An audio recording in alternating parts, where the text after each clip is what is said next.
Hey everybody, what's up y'all? Welcome back to the channel, TammyTalks.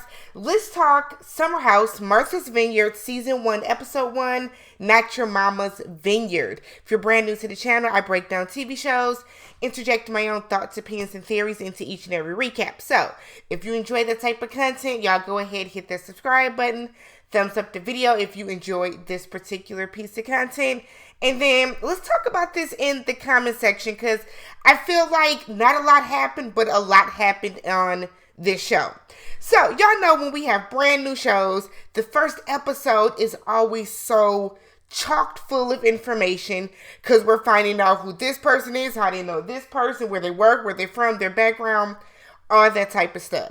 So let's do a quick rundown of the characters. So we have Jasmine, who is a screenwriter. She is married to Silas, who is a financial analyst. He is also in the Army Reserves. So they just got married 3 months ago, based on when filming was. I guess they kind of met in Martha's Vineyard. They vacation there every single year. Hate both of them. Off rip, both of them got on my nerves. Both of them. So then we have Preston, who is an attorney. He is frat brothers with Silas. They are both alphas. They had a really rocky relationship at first, but now they are, I guess, cordial. We'll say that. So then we have Bria, who is a fashion entrepreneur. She brings her emotional support dog with her. Nobody knew this dog was coming. That is an issue. It's an issue. I like dogs. I grew up with dogs, but to me that is an issue when you're coming to a house full of all these people and nobody knows. Jasmine is clearly bothered by it, but she's passive aggressive with it and lets it ride until the next day when she shows her ass about it. So they used to work together as Playboy bunnies. So Bria feels and thinks that she is next up to get married. She has a boyfriend named, I forgot her boyfriend's name. Because I feel like I wrote Silas. I don't think that's his name. But she has a boyfriend that lives over in Germany. So she feels that she's next up. Jasmine hears her say this and still is like, so who are you going to hook up with this, over the next couple weeks? Girl, nobody. She just said that she's in a committed relationship.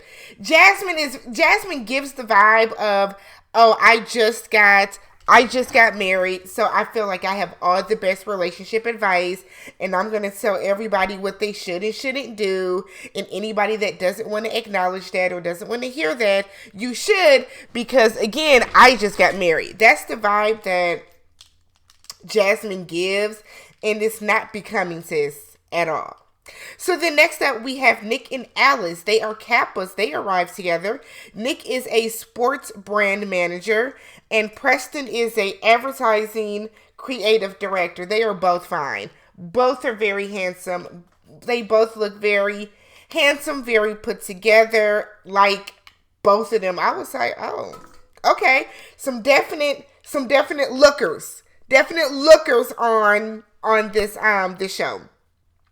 So Alex does not drink. He said that he's very intentional with what he puts in his body. He likes the way he feels when he's not drinking. So nothing wrong with that. He is also a vegan. We then have Amir, who is a real estate agent. Jordan comes. She is a model and a DJ. She is also the life of the party. She's the party friend. And then we have Mariah, who is a nurse and also a screenwriter. So of all these people, everybody knows at least one or two people there, and then it's just like 6 degrees of separation.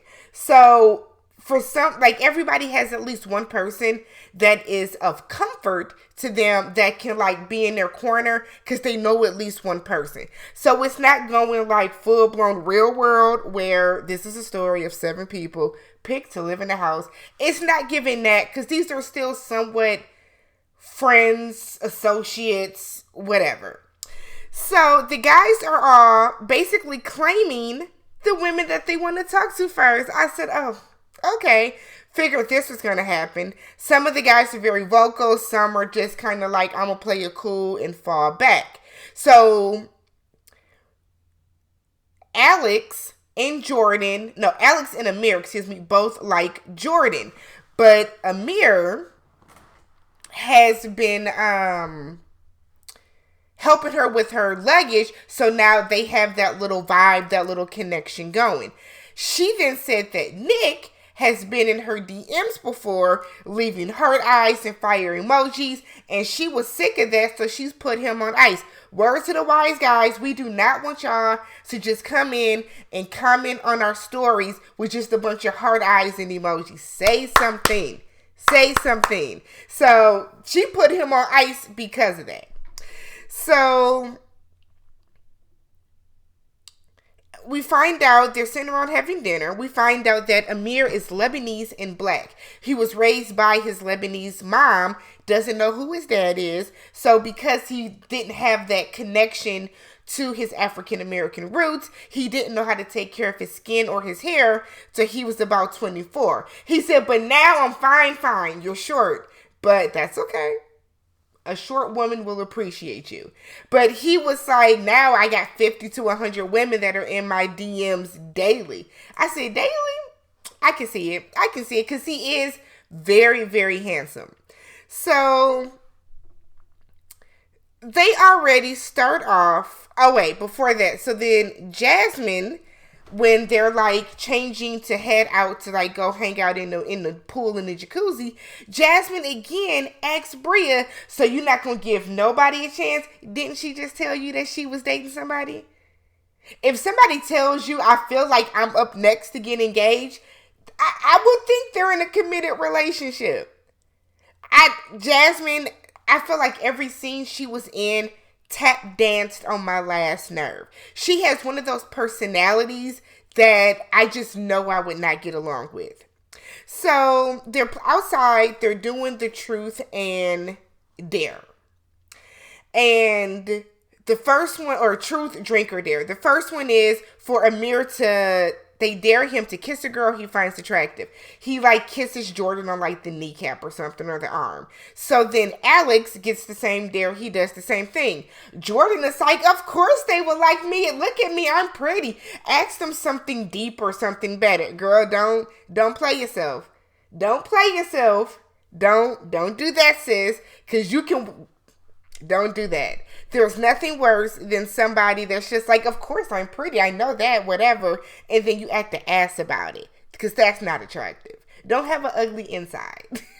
So we find out that Jasmine and Mariah are writers. So they all go to sleep that night. We clearly see the married couple have sex. Like, I know it was like the security CCTV footage, whatever, but he clearly was naked. So we see everybody kind of go to sleep. The next morning, they're all kind of doing their own thing, working out, going for runs, like, doing their morning thing. And Jasmine and Mariah are going to go right together. So Mariah said that they met in college where her arm was in a cast. She was in a cast, and Jasmine walked by and slapped her face. That would have pissed me off too. But they connected and became friends after that, and they're writers. So Jasmine was living in New York. She told Mariah, come on up to New York and, you can stay with me. Mariah gets there and Jasmine's ass was being evicted. Did you know you were being evicted and you still told her to come? I need a full backstory. I need way more information from Jasmine on what your train of thought was during that. So they ended up living in Mariah's car for 4 months, taking showers at like Planet Fitness, like a horrendous story to have to go through, really unnecessarily. This is Jasmine's fault. So they decided to turn that into a show that they clearly acted in themselves. Maybe they're trying to pitch it as a pilot. I guess I don't know how long you can make that show. Because if y'all were just living in there for 4 months, do you take the show and continue your friendship? I don't know. Seems like it would be better as a movie than as a show. So they decide that they are going to go do some writing in like the little sunroom. They're in there and Jasmine dramatically jumps up, and I thought it was the damn frog that was in the pool with them the night before. And she's like, there's dog here everywhere. Now, yes, I would be annoyed too, but it's not preventing you from writing in this moment. So she tells Bria, there's dog hair all over. Bria said, well, there's nothing I can do about it. Oh yes, there is, Bria. You can go and clean up the damn dog hair. You can, I really feel like Bria needs to have that dog confined to a space. Does the dog need to come with you all everywhere? Because it would bother me the way that she had that dog in her arms all up and through in the kitchen. So now we get this battle of the titans where Mariah is like, oh, we're going to go talk to her. It doesn't involve you. Too many people, too many personalities in one space. So Bria comes in. Jasmine tells her, you should have told me that you were bringing this dog, which is true. Bria should have given a heads up. Bria's response is, well, as soon as I walked through the door, I told you that this was my ESA, emotional support animal. I told you that helps with anxiety, depression, yada, yada, yada. So Jasmine is like, but you should have called and given us a heads up ahead of time. I agree with that as well. Now, Jasmine, you have said your piece. You have told her, I'm not cool with it. Or like, the real issue is Jasmine doesn't want the dog there. But the dog is there, right? And the contract has been signed. So Bria's not leaving. But what Jasmine needs to do is put down some boundaries. I would appreciate if you didn't have the dog in the kitchen and the dining space. You know what I mean? We really don't want the dog to be kind of in the pool because we want to hang out in the pool and we don't want to get in like Mariah said and we're swimming and now there's dog hair stuck to us. Maybe you can do a better job of keeping the dog in particular parts of the house. That's all Jasmine had to say and be assertive about it. But she came in very rah-rah. Bria gets rah-rah. Bria feels that she is being insensitive about the dog. Now, Bria, you can't say that. Because let's be real. This isn't about the dog. Bria, you are mad because you feel disrespected that Jasmine is blatantly disrespecting your relationship. Jasmine said in the confessional that, yeah, I mean, you know, she bounces around and she's with so many different men. In a couple of months, we'll be saying who? Like, that's the energy she gave about her dude too. So Preston then comes in and he's like, I think what Jasmine is saying is that, you know, she just would have wanted a heads up about the dog. Jasmine tries to say something else. Bria is like, I'm done talking to you. Tells Mariah, well, if she's going to be like this with me, it's whatever. Gets up, storms out the room, and slams the door. All of this could have been avoided. One, Bria, you should have called and told Jasmine, yo, I'm bringing a dog. I have an emotional support animal. If it is a valid one. Y'all know people like to say dogs are their emotional support, whatever, and they're really not. So you should have gave them a heads up, but that didn't happen. So Jasmine, the fact that she came in with this animal and you had a problem with it, you should have set clear boundaries with her from that point. But this passive aggressive, this being real rah-rah about it is not going to solve anything. The dog is there. The dog is there at this point. So let's set up some type of boundary so that we can all coexist, right?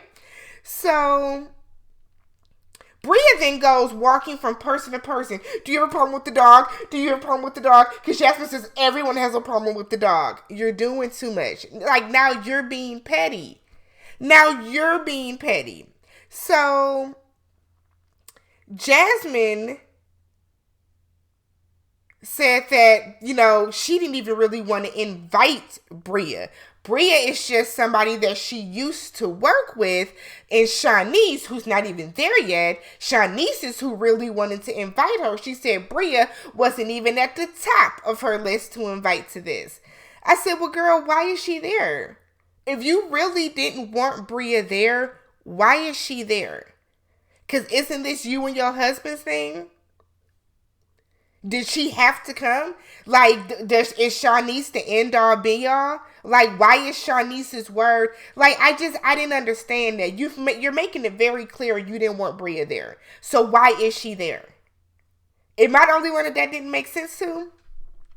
So Bria calls her boyfriend and she's telling him that Jasmine is like disrespecting the dog and disrespecting their relationship, which she is, and he's on some, but don't worry about it, big baby, I got you, whatever the case. Whatever the case, we see he's gonna show up in the trailer for this season, and I guess they feel a way that he's white. Jasmine, please. So Jordan said that she's out. She comes outside and she sees Amir and Alex, and they're like doing something with a ball. I think, where they like showing how you throw a ball for lacrosse or something. And she tells them that she is celibate, has been for the past year, because she doesn't know if guys are interested in talking to her for her or because they are a fan. She said that she was the 4th Playmate of the year and the last as far as black ones go. But is Playboy even still a thing? That's not a thing anymore, right? Didn't they like close the Playboy Mansion? Is Hugh Hefner alive? Nonetheless, so she said that she wants somebody that is really trying to get to know her. So Alex, who seems like the type that has practiced celibacy before, he is like, that is really dope, to get one with yourself. I've done it. I too have done it. Meanwhile, Amir was like, bitch, please, that's a long time to go without sex. So I'm going to be interested to see how that's going to go with the both of them. Because as of right now, she might seem more evenly yoked with Alex. But remember, Alex does not drink. He said that in the beginning. Whereas Jordan clearly likes to go out and kick it. And like they keep saying, she's the party friend. She's the I don't want to say good time girl, but she's the good time girl. Good time friend. So Jasmine is talking to Preston. Now, Bria's laying on the couch with one of those like massage things that has for your legs. Now, she is laying on the couch. Jasmine comes in, didn't scan her surroundings, but comes in and is talking to Preston. I just really need to talk about Bria. I'm still messed up from earlier. She was so disrespectful. Bria was like, I'm right here. Jasmine has egg on her face, turns around. Oh my God, when did you get there? Girl, look at her. She didn't just come in and sit down. So now Jasmine is caught in the act. And instead of her being like, okay, well, cool, you're here, let's talk about it, she gets it very fake. So Jasmine goes and crawls over and sits on the couch with her. And it's like, I apologize if I offended you. It's not an if, it's a you did. I apologize that I offended you. Not an if, should be a that. Bria then says she didn't apologize this because she should have mentioned the dog. It should be done. We should be done with it now, right? So she then tells Jasmine she feels disrespected when it comes to her relationship. Jasmine, who was a newlywed 3 months ago, keeps saying, well, I understand because I am now married. Okay, we get it, girl. We get it. You doing everything but walking around and putting your ring in everybody's face. We get it, sis. You're married. It's okay. We get it. We're happy for you. But I feel like y'all gonna work everybody's nerves. So they then decide we're going to have a white dinner. Get all dressed up in white. They go out to dinner. And they're sitting at the table, and Jasmine asks again if anybody finds anyone else attractive. And in the confessional, Alex is like, God damn, like, why do we have to keep going through this? So then nobody really answers because we're grown. We don't have to tell you who we like. So then it's awkward silence with they're all ordering food, little mindless chatter about dinner. Jasmine then is like, okay, so I want to talk about the struggles of singlehood. Girl, why? Because we don't want marital advice from somebody that's been married for 3 months. And we find out, too, that they dated for 6 months and then got married. Like, it's too much. Or they dated for 6 months and then got engaged. Y'all are doing a lot. Worry about your marriage and solidify that. So she was like, Jordan, let's start with you. Jordan was like, I want to have an authentic conversation that doesn't have a prompt. I don't want to talk about what I want to work on within myself at this big group of people, some that I don't even really know. Why can't we just have basic conversation that comes up? Somebody bring up something that they saw on the news. Somebody bring up pop culture. Somebody bring up maybe not politics, but somebody bring up something from the world news. Let's talk about a TV show. There's so many others. Talk about a book, a podcast, something. Like, let's not keep doing the self-reflections at the table. So everybody is like, second that. Bria don't, because Bria still feels that Jasmine's whatever was fake. And was it Mariah that was like, their energy is off, they used to be cool, but something is different from them. And she felt that it was coming from Jasmine, which I agree. So Silas, I really hope that's his name, because now I feel like Jasmine's husband, because I feel like Silas might not be his name. But Silas is saying that he feels that Jordan is the toxic friend. And she was like, toxic?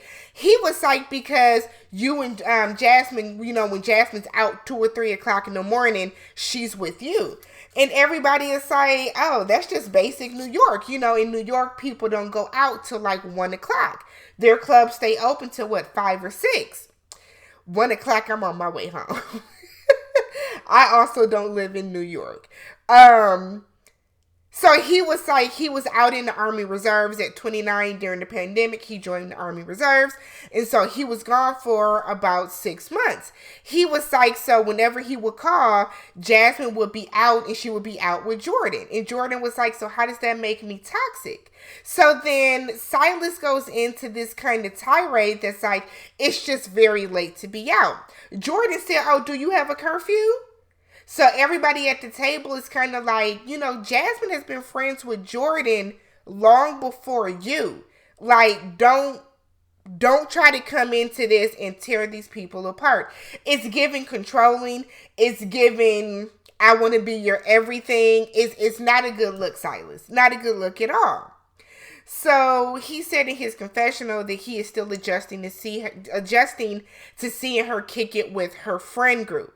Jordan is like, I guess no. So then Silas said something about them not being safe. It's not safe for them to be out there late. Preston, who is going to be the voice of reason clearly for everybody, it's like, look, even though I am a gay male, when I'm out, I still have this like protection that I want to have from my partner as well. However, that's just for a spouse. He said, but men get caught up in this mode where they feel that they have to, be the protector of the damsel in distress. We got to get away from that. Jordan goes off and it's like, I'm always safe. I'm always looking over my shoulder. What will make you think that I don't take my safety or Jasmine's safety serious and for any reason? And Silas is just sitting there like, what is going on here? What's going on here? I didn't like any part of this conversation at the table. Silas was doing the ultimate most, and he just made himself and Jasmine's relationship, you just blew it up and put it on blast in front of everybody. So I think it's going to be a really, really, really good show. I'm enjoying it. It's a good, refreshing, right? Good, refreshing new reality show. Let me know what you guys thought about everything that happened in the episode. And if you have not already, don't forget to subscribe to the channel, thumbs up the video, and catch you guys in the next one. Peace.